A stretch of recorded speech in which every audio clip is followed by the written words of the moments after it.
On the line, call 999. Happy holidays from Parker's Kitchen. Sending a world of good wishes to our invaluable team members. Thank you for making Parker's the best place to work and shop. Live from Augusta, you're watching News 12, live at 5. Tonight, we remember the life and legacy of former President Jimmy Carter. The Georgia native died peacefully in his home in Plains, Georgia, yesterday. Good evening, I'm Meredith Anderson. President Carter was also the governor of Georgia, but he's being remembered for more than just his role in American politics. For decades, he was a champion of humanitarian causes. Born and raised in Plains, Jimmy Carter never forgot where he came from or the lessons his parents taught him. After he left Washington, D.C., he dedicated his life to working with nonprofits. He also gave back to his hometown, teaching Sunday school at his church well into his 90s. His last one was in 2020. Your Kennedy Payne joins us live in the studio with more on Carter's years of humanitarian work and the inspiration it has caused. Well, I think you said it well. Carter is remembered as the 39th president, a veteran, a Nobel Prize winner, and a true humanitarian. Carter and his wife, Rosalind, started volunteering for Habitat for Humanity nearly 40 years ago in Americus, Georgia, making it their life's mission to build homes and spending decades bringing attention to the need for safe and affordable housing. Their inspiration is reflected here in the place we call home. Augusta Habitat for Humanity has helped build and renovate 84 homes. The organization says the Carter Work Project has inspired more than 108,000 volunteers across the world and helped build and repair more than 4,000 homes. We spoke with the CEO for Augusta Habitat for Humanity, and she says the Carter's work has inspired so many across the CSRA and hope the legacy will live on. Didn't just build and move on. He took time. He spoke to people. I didn't have the pleasure of or honor of building with him, but I know people who have, and they talk about how he made time to speak to every person who was there. He thanked them for getting behind the mission. Those people that went to those sites and work are here in the CSRA. There are several that I'm aware of. They were inspired by that, and they continue to share that inspiration to people they meet. And the Augusta Habitat for Humanity plans to honor the former president, and you can be a part of it. We'll tell you how coming up all new on News 12 at 6 o'clock. All right, thank you, Kennedy. A lot of people will want to be a part of that. We'll continue to remember the life of the former president. But first, let's get a check of the weather with your First Alert Chief Meteorologist, Riley Hale. Riley? Well, it's been a nice afternoon for us. Our high temperatures are a little bit above average today, hitting the mid-60s at both airports in Augusta. And memories of him and Pinky hanging on the walls. We have more coverage on the passing of Jimmy Carter and the legacy he leaves behind.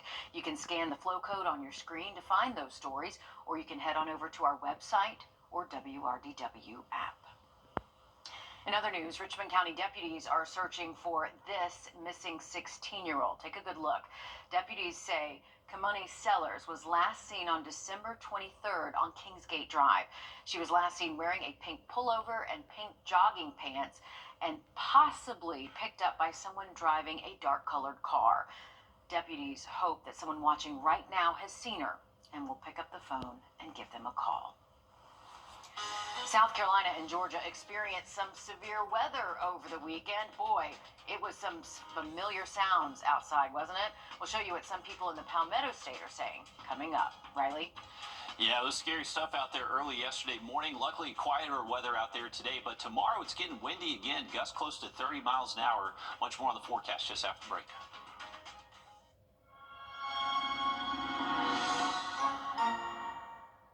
Introducing the First Alert Radar Network. With up to 10 times the resolution of other local radars and technology that can pinpoint right down to your street. First just got faster.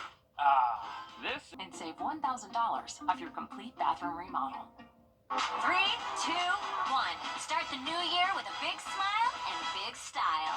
It's the Rooms to Go New Year's sale. Save on the latest looks, the newest styles, fresh new furniture for your home. Oh, hello. Whether you shop online or in store, save big with low sale prices on the perfect pieces and ready-to-go packages. Do you have a room resolution this year? It's time to make it happen. Shop the Rooms to Go New Year's sale going on now. The National Weather Service confirmed there were tornadoes in both South Carolina and Georgia yesterday. Sam Shapiro talked with people in South Carolina about what they saw. Strong Sunday morning storms were a rude awakening for C.G. Thompson. The impact and the sound of it what made me like, what is that? What is that? But other than that, we're all right, thank God. The Winsboro resident said she knew a tornado was blowing by her home in Winsboro the moment she heard the high winds. She says her house temporarily lost power, and what she saw in the aftermath was shocking. When I came up the road, all you see was power lines down, trees down across the road, and water everywhere. We used to the rain and like that heavy winds, but not this type of weather that I heard this morning. The National Weather Service now assessing the damage in Fairfield County and across the Midlands, confirming an EF1 tornado came through Fairfield County. We're still doing our surveying work, but we are seeing numerous trees and power lines snapped or uprooted, pretty much from the Chapin area, but especially here, it's more significant in the Winsboro area. So we'll have to really look at the area.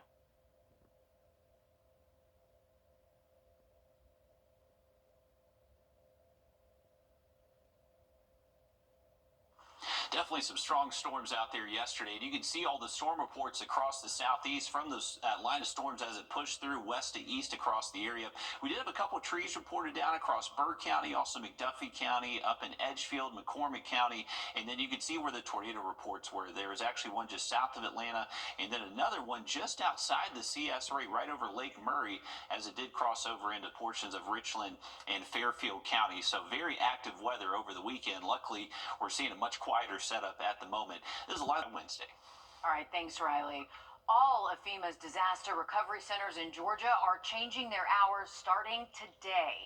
The new hours are Monday through Saturday from 8 a.m. to 6 p.m. Sundays, they are closed. And remember, in Georgia, you have until February 7th to apply for assistance. In South Carolina, you have just over a week until January 7th to apply.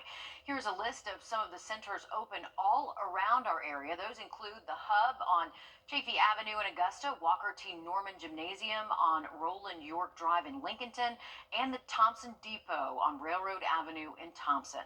For more locations and more hours, you can head to wrdw.com and search FEMA locations. We've made it easy for you there. The new year is almost here, and with it comes New Year's resolutions. We learned some tips and tricks you can do to help make those resolutions stick. After this, we know it's hard. First Alert Radar, powered by Jim Hudson Automotive Group.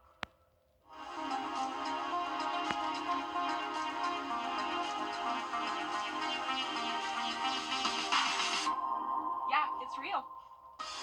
Get spotted with an SRP Spotted sticker and get $100. That's right, it's that easy. Get your SRP Spotted sticker or magnet from any SRP location and you could be spotted and win $100. Follow us on Facebook for even more chances to win with Spot Me SRP. Good things are happening at SRP. When you download the 1226 First Alert Weather app, you've got access to the best local and most trusted weather team just a click away. Live radar, First Alert forecast, and more. Whether your skies are sunny or severe, you'll be ready with the free 1226 First Alert Weather app. It is almost time to start your New Year's resolutions, but for a lot of us, starting resolutions is easy, but sticking to it, that is another story. Your Margaret Ann Carter is looking into some tips and tricks to help keep you on track with your resolutions.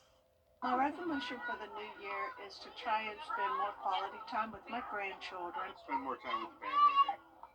I think mine is to ride my 100-mile bike race and train for it. Actually do it this year. We have both talked about how we just need to get out and probably exercise and walk a whole lot more than we have recently. Whether your resolution is eat healthier or spend more time with loved ones, for most, the outcome is usually the same. I'd say life makes it hard to stick to resolutions. Time makes it hard. Sometimes those resolutions kind of fall by the wayside and it's hard to keep them.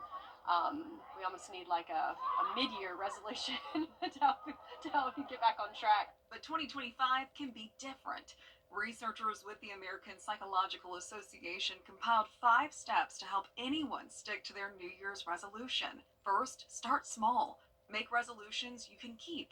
Second, change one behavior at a time. This will help you not to get overwhelmed. Third, talk about it with family and friends.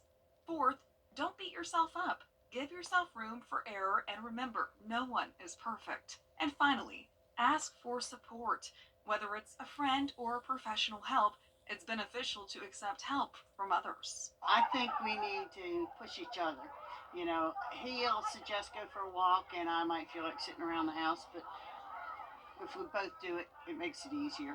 Researchers with Harvard provide some additional tips. They urge you to reward yourself throughout the process and learn from your mistakes so you can take action to correct them moving forward. Remember, it's a marathon, not a sprint.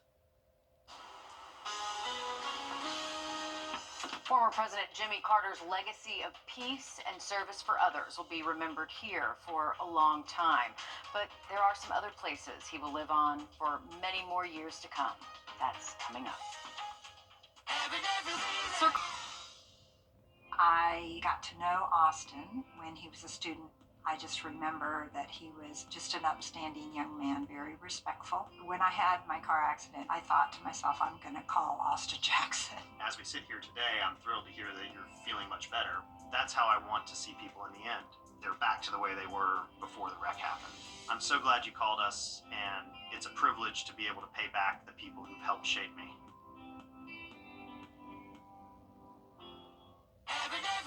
So the Circle K app and join today for free. Former President Jimmy Carter's legacy of peace will extend further than he ever thought. In 1977, NASA launched the Voyager 2 into space, and 1 month later, the Voyager 1, both powered by plutonium made here at SRS. Now, both spacecrafts hold a golden record, which holds a greeting from Carter to anything that might encounter the spacecrafts.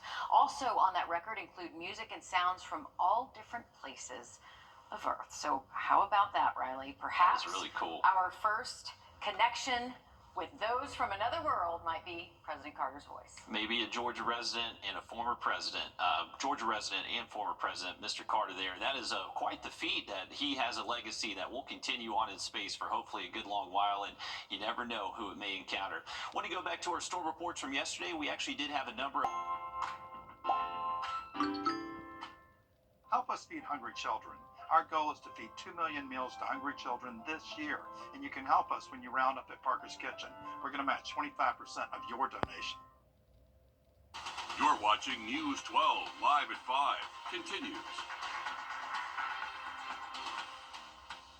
Remembering Georgia's own Jimmy Carter, who rose from the peanut farms of Plains to the highest office in the land, a Georgian who dedicated his life to service, to peace, and to faith.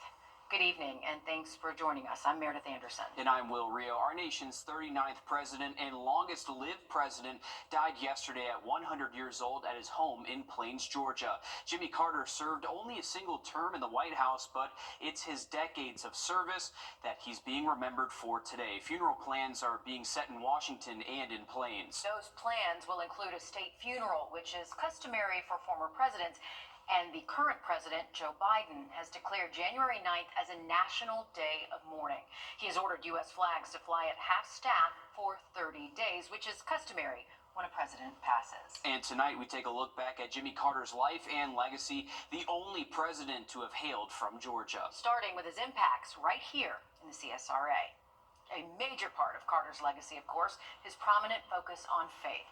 Your Audrey Dickerber joins us now live at 5 from St. John United Methodist Church in Augusta. Audrey, even several hours away from Plains, people here have ties to Carter. For sure, and one thing Jimmy Carter was known for was teaching Sunday school class, and people actually traveled in from out of the country to go to it, and it's something that when they went to it, they said they'll never forget. Now, choir members here at St. John United Methodist Church actually not only got to hear him speak, but also sing for him and got to tour his farm and had church and the Plains of Georgia. They say between being in the choir, singing, listening to him talk, touring the farm, and taking a picture with him, it's a special moment for all of them. And after church, they even ran into him actually while getting lunch and say, due to his knowledge of everything he learned about being president, it gave an even more interesting perspective to his classes.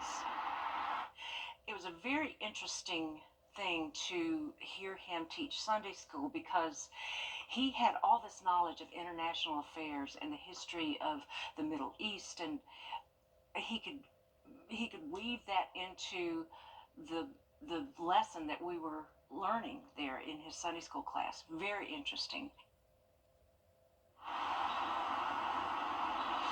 And coming up all new on News 12 at 6 o'clock, we're going to hear from another person from Lincolnton who actually says that his passing is emotional for her and her connection to him. I think it's emotional for quite a few people here. Thanks for that, Andre. So many cool little connections that we have right here in our own hometown, and reactions both nationally and regionally have poured in following the news of Jimmy Carter's death. President Joe Biden calling Carter a man of great character and courage, hope, and optimism. President-elect Donald Trump saying he can relate to Carter as part of a very exclusive club that is former U.S. presidents, and saying we all owe him a debt of gratitude. Here at home, South Carolina Governor Henry McMaster saying the countless tributes to Carter are deserving of his devotion to our country. And Georgia Governor Brian Kemp honoring Carter's ties as the only president so far to come from the state of Georgia.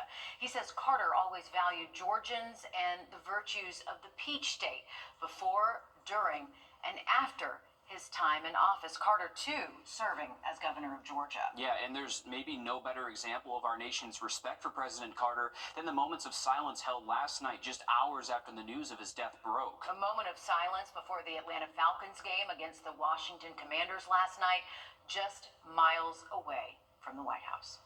Fans, please join us as we observe a moment of silence to honor the 39th President of the United States, Jimmy Carter, who passed away earlier today at the age of 100. And Carter was the first president to host the NFL Super Bowl champions there when he welcomed the Pittsburgh Steelers in 1980. We are continuing our coverage of President Carter's impacts on our country tonight, including a report from your State House reporter Abby Kosoris at the Carter Center. That's coming up here shortly. To weather now as we check in with your First Alert Chief Meteorologist Riley Hale with a look at your forecast. Riley, a little bit warmer for us here.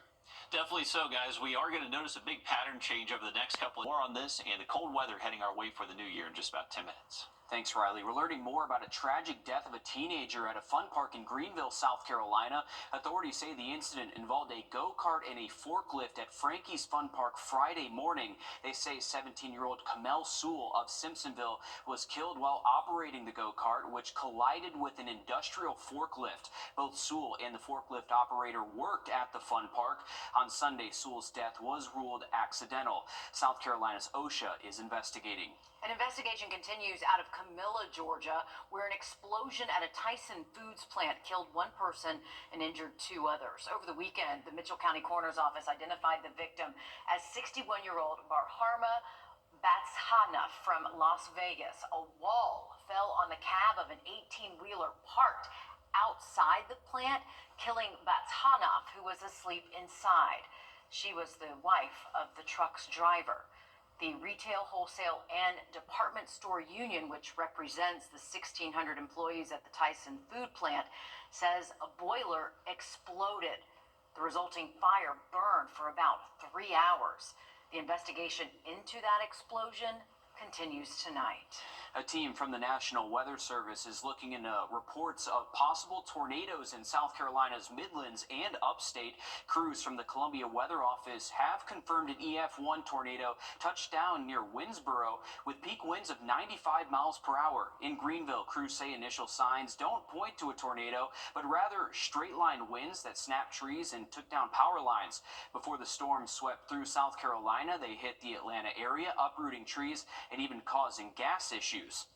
You could hear it. It was just a big hissing sound, and you could smell gas all over the area this morning when we were out here. We just hoping that it didn't get ignited. I mean, because, you know, a house can blow up. Then we walked out the back into our porch. We can't open the back porch because it's blocked by a tree. And it's just devastating, but we're okay. After moving through Georgia and South Carolina, the storms caused quite a headache in Charlotte, North Carolina. That's where hundreds of flights were delayed and dozens were canceled at the Charlotte Douglas International Airport. You're looking at a graphic of those delays yesterday thanks to FlightAware's misery map. There were several tornado warnings in North Carolina as well, and the National Weather Service crews are surveying the damage there to figure out whether or not a tornado actually touched down. Riley, but it was loud and familiar, quite honestly, sounds. I know it, Meredith. We had a number of wind damage reports across the area and tornado reports just outside the CS race, so we did get lucky in that department, but some intense wind yesterday morning. As we bring in the new year tomorrow night, it is going to be a little bit breezy out there. We'll have more on that forecast just after the break. Your safety comes first with the First Alert Radar Network. First just got faster. Around for several weeks. Sounds good. Thanks, Riley. To the Carter Center now, where your State House reporter Abby Kasoris has been stationed all day. Yeah, since the news broke yesterday, mourners have brought flowers and shed tears there for the former president. Jimmy Carter lived longer than any other American president. His life and legacy meant so much to so many people. Tributes and prayers pouring in from around the globe as people remember him as a leader, a role model, and a friend. Flowers laid gently at the base of the sign at the Carter Center, and the tears come and go, thinking of a reunion a little more than a year in the making. I'm married, and I love my husband, and, you know, they were separated for a little while, and now he's with her again. That's what I tell myself in my imagination, which is, that's a relief.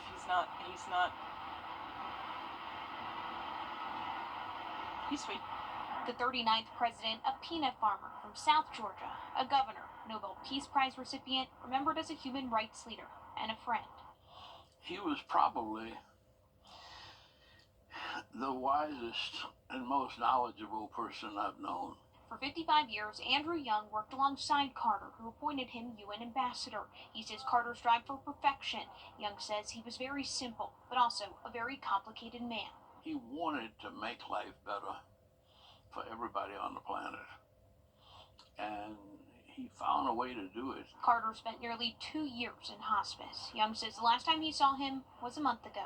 We talked about old times, and he just smiled and grinned, and he was enjoying it, and we were enjoying it.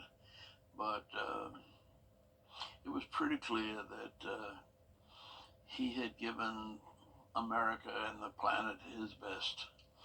And it was time for him to go on to glory. The Carter Center has confirmed that the 39th president will lie in state at the U.S. Capitol. In Atlanta, I'm Abby Kasoris. If you think ChatGPT is pretty awesome, wait till you get a load of this. I'm Jamie Tucker, coming up with a smartphone app that just may make you forget all about Google search. First Alert Radar, powered by Jim Hudson Automotive Group. You'll feel good about. 2024 may go down in history as the year generative AI became mainstream. The tech is now integrated into social media, cars, and of course, our smartphone app. Yeah, and as our consumer tech reporter Jamie Tucker wraps up 2024 with some of his favorite apps, he highlights his favorite AI apps that you might find helpful. What the Tech, sponsored by Augusta Preparatory Day School. There are no fewer than 30 AI platforms, and you've probably used a few of them like ChatGPT, but this one called Perplexity is not only a platform, but it's also a smartphone app, and it just may be the best. Perplexity does everything ChatGPT does, but more accurately, more recent, and, well, more just about everything. Writing papers, blog posts, answering any questions, and it's giving Google search a good run for its money.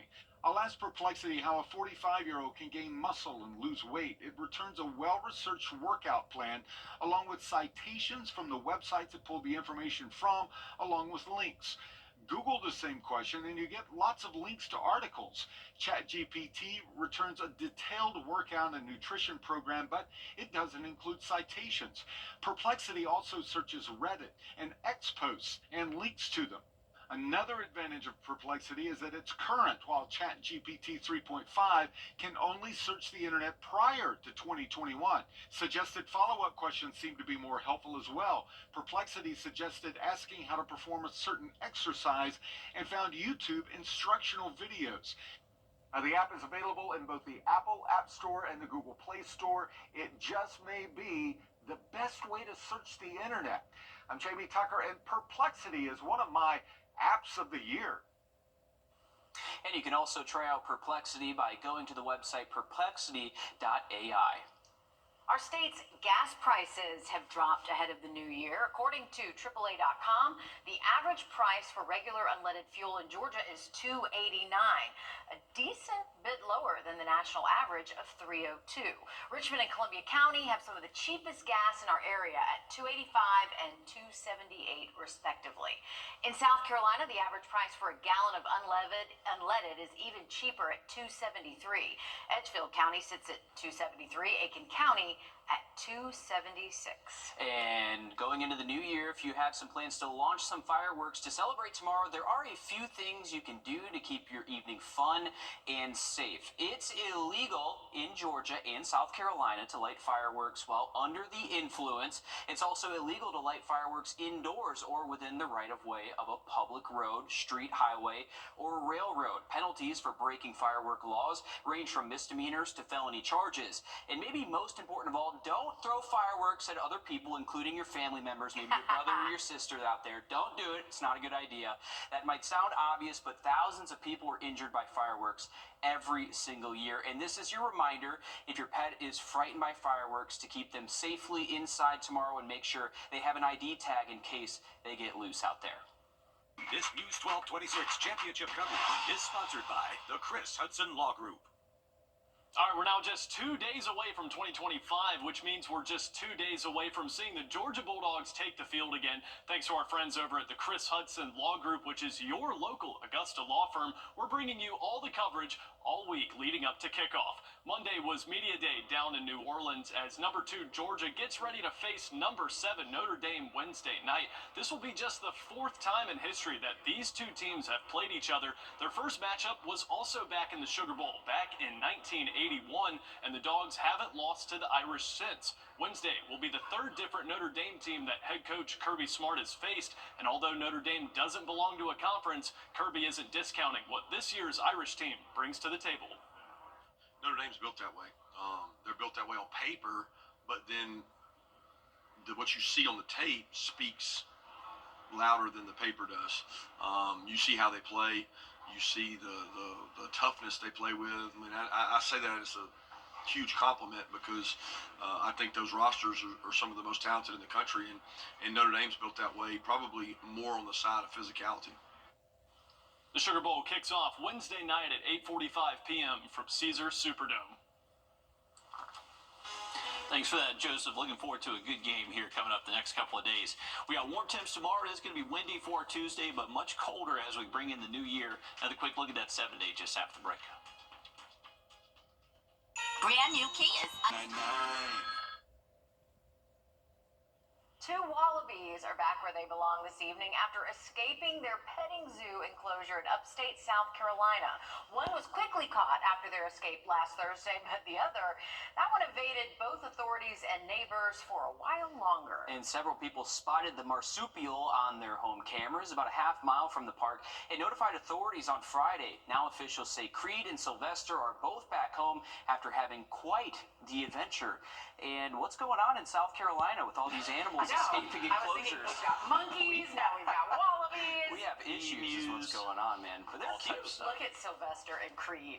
Imagine you just log onto your camera and you get a notification. It's just one of the ones that you're be on game camera. Hey, on by. That is crazy stuff. But very lax animal laws here in the state of South Carolina, so we love to embrace freedom here. Hey, temperatures near 60 degrees, calm afternoon and a calm evening up at Clarks Hill. Beautiful looking sunset there. Temperatures falling off to the 40s by early tomorrow morning. Watch out for fog if you're going to be up early. Dry and warm and windy for your Tuesday. Watch out for those gusts, maybe close to 30 at times tomorrow afternoon. For New Year's Day, much colder, but sunshine returns. All right, thanks, Riley. Stick with us. We have much more news, weather, and sports coming up after a short break on News 12 at 6 o'clock.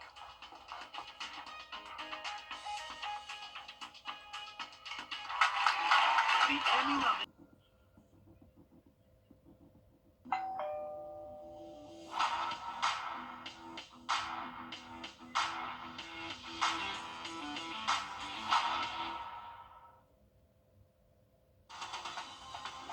Live from Augusta, You're watching News 12 at 6 o'clock. Jimmy Carter, our nation's longest living president and 39th man to lead the United States, has died at 100 years old. As the only president to call Georgia home, Carter's life and legacy has a special meaning to us Southerners, as Jimmy and Rosalind Carter highlighted the smaller farming towns that the Peach State is known for. Good evening, and thanks for joining us. I'm Wrdw. And I'm Zaina Halliburton. President Biden has declared January 9th to be a day of mourning, and the day Carter will be honored at a state funeral in Washington, D.C. In the meantime, we're honoring Carter's legacy of faith, peace, and community service. There's no better example of that than Carter's ties with Habitat for Humanity. Your Kennedy Payne joins us live in studio with how the Augusta CSRA Habitat for Humanity chapter is reacting. He's remembered for many things, but Habitat for Humanity says most importantly for them, he's remembered as a true humanitarian. An impact difficult to measure. He didn't just build homes, he built hope, he built community, everything we stand for. And a lasting inspiration. They didn't just say the words. They were out there doing the work every day, showing people that no matter what age they were, or how they were growing, or who you were, you're the president of the United States of America, and you're out there building homes. And I think it's inspirational for anyone. Jimmy Carter and his wife Rosalind spent decades volunteering with Habitat for Humanity. They weren't out in front of us, they weren't behind us, they were beside us, doing the work, helping the people, bringing awareness to affordable housing at a time where people weren't really paying attention to that. And they worked tirelessly, making building homes their life's mission. You've seen them. You knew he was out there. You knew he fell and hit his head and showed up at the work site with a black eye. It's a very famous photo. He did what he said he was going to do, and he put action behind the words, and that is inspirational across the board. Augusta CSRA Habitat for Humanity has built, renovated, and restored 84 homes since their start in 1986. Homes like the one you see here on Richmond Hill Road make Carter's dreams a reality. We know that we are doing more than building a house. We're creating change in people's lives. We're creating a new trajectory for their lives. Habitat for Humanity credits the Carters for putting the organization on the map. Given who the Carters are, it just gives a whole new life to what you're doing, and it doesn't just help the affiliate they're standing next to, it helps every single one. So from international down to all of the affiliates in Georgia and everywhere across the world. It's amazing to watch. And they say they plan to make sure Carter's legacy lives on in the CSRA. Augusta CSRA Habitat for Humanity says there will be a door placed in a couple of days at their restore, and they invite the community to come sign the door in his memory. Certainly his impact can be felt all throughout Georgia and here at home. Thanks, Kennedy, for that. And we are continuing to focus on President Carter's numerous impacts on our area this evening. But first, we're going to get a check of the weather with your First Alert Chief Meteorologist, Riley Hale. Yeah, guys, it finally was a little bit calmer today after seeing those Sunday storms yesterday morning that actually did pack a punch and brought down a couple of trees. For tomorrow, we're looking at a warm and windy day again. We're expecting high temps to most likely top out to the lows. Much more on the cool down for the new year in just about 10 minutes. Thanks, Riley. We're learning more about the death of a young Aiken girl who died over the weekend in Horry County. Authorities say 2-year-old Ileana Michaud died after she fell from a side-by-side utility vehicle Saturday night. The South Carolina Highway Patrol responded to the crash and says she fell from the vehicle where she was a passenger. Another child and 2 adults were also in the vehicle at the time of the crash. The investigation is ongoing. As we continue to take a look back at the life and legacy of President Jimmy Carter this evening, faith is a common theme you might come across. Carter was deeply religious and cited his faith for the numerous community service projects he attended to over the past decades. Your Audrey Dickherber joins us live from St. John United Methodist Church in Augusta. And Audrey, President Carter touched the lives of many here right in our area. Yeah, his loss was felt all over the country, but especially right here in Georgia. Now, he was known for his faith and also teaching Sunday school classes. People even traveled in from out of the country for it, and everyone says it's something they'll never forget. It made Georgia proud when a small town boy grew up to be an influential, kind man who became governor and then became president. He was known for more than just his presidency. I think we all remember Jimmy Carter as being a religious man, and not just a religious man, but a sincerely religious man. And especially for his Sunday school classes. He had all this knowledge of international affairs and the history of the Middle East, and he could weave that into the lesson that we were learning. She sings in the choir at St. John United Methodist Church and sang for one of Jimmy Carter's Sunday school classes, something they still talk about to this day. It remains one of my most significant events in my life, and I know the choir still talks about it. We still like to remember that day that we were there. It was extremely special. But even in the crowd, it was just as special, especially for Pam, who cast her very first vote ever for Jimmy Carter. He just exuded warmth and a comfortable feeling, comfortable and welcoming feeling for everyone. He spoke about being a humanitarian, and basically that was his message.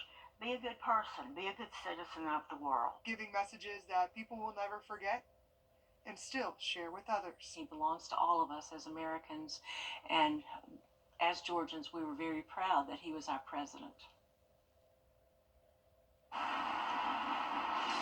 They also told me that he inspired them to want to help others just like he did, because even after being president, he decided to give back to the community. And Audrey, it's just inspiring to see the impact that he's made, not only across the state and specifically right here at home, but the entire country as a whole. And it's really cool to see people's connections to former President Jimmy Carter. Certainly, and it's nice to hear those memories that they'll hold on to forever. Thanks, Audrey, for that. Funeral plans for the former president are still taking shape. In the meantime, the Carter Center in Atlanta has become a memorial for people who want to pay their respects. Flowers, notes, and even a jar of peanuts were spotted today. Many visitors taking solace in the fact that he's been reunited with his wife, Rosalind Carter, who passed away a little over a year ago. Yeah, I mean, I'm married and I love my husband, and, you know, they were separated for a little while. And now he's with her again. That's what I tell myself in my imagination, which is, that's a relief.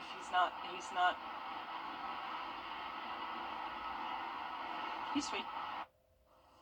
The 39th president will lie in state at the U.S. Capitol, and President Biden has declared January 9th as a day of mourning.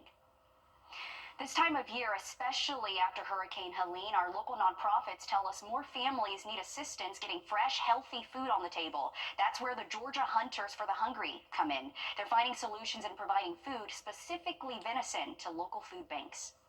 The Georgia Hunters for the Hungry program has been around since 1993, getting much-needed meat to food banks across the state. It was a way to have hunters help provide food for other Georgians in need, and it's a great cause, especially when you have in some areas you might have a surplus of the deer population, and so it's a very win-win type of scenario. Hunters can choose to harvest a deer and take it to a participating processor at no cost. Gunnar Couch is the owner of Game Over Processing in Appling and has been a part of the program for a year. When I heard about it, I was excited about it, just to be able to help out people around here that need food. It's been good. We got contracted for 3,000 pounds, and I think we've done around 1,800 pounds already. Golden Harvest Food Bank and Columbia County Cares Food Pantry benefit from this program locally.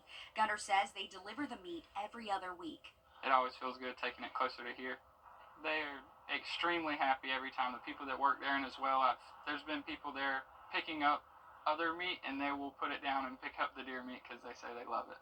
Charlie Kilmaster with Georgia DNR says ultimately all hunting regulations must still be followed. He says ideally they want hunters to target antlerless deer in areas that have agricultural damage. We're trying to strike a balance between, having the right amount of deer for the landscape so they're not causing too much damage, but we still have plenty for people to see, people to hunt.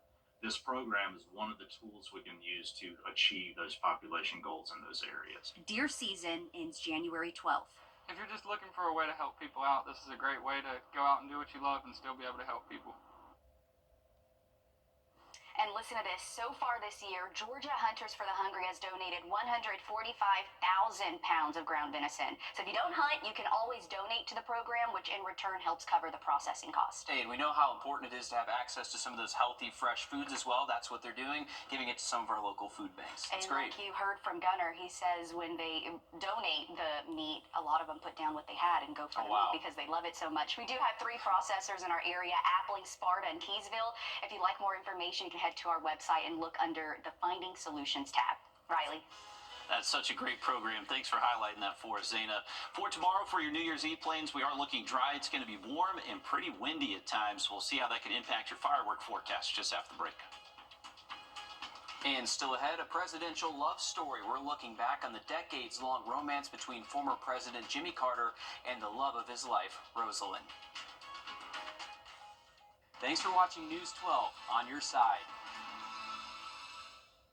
This is not you. It's not me. Great. This News 1226 championship coverage is sponsored by the Chris Hudson Law Group. All right, thanks to our friends over at the Chris Hudson Law Group, we're bringing you full coverage of the Sugar Bowl on New Year's Day. Number 2 Georgia faces number 7 Notre Dame, with the winner moving on to the college football playoff semifinals. Our very own Alyssa Lyons will be heading down to New Orleans Tuesday to bring you all of the action. Today was Media Day down in the Big Easy. The big storyline surrounding the Dogs continues to be Gunner Stockton. The former backup quarterback will be suiting up as QB1 for the first time this season. That move came after Carson Beck's season ended with elbow surgery and his decision to declare for the NFL draft last Saturday. Wednesday night will be without a doubt the biggest game of Gunner's early career, and he says he's more than capable of the challenge ahead. Yeah, I mean, the SEC Championship was a big stage, and playing that helps out a lot. Just the experience I had with it. Being the backup to being the starter is a little bit different. Different role, but I'm enjoying it, and embracing it as also. All the players play harder for him. You know, do you make the players around you better? That's what you look for in a quarterback. I think he raises the skill level of everybody around him because of who he is. So that's my reason for believing he's a good quarterback. Wednesday night's game kicks off at 8:45 p.m. from Caesars Superdome. We'll be back with more news and weather after the break.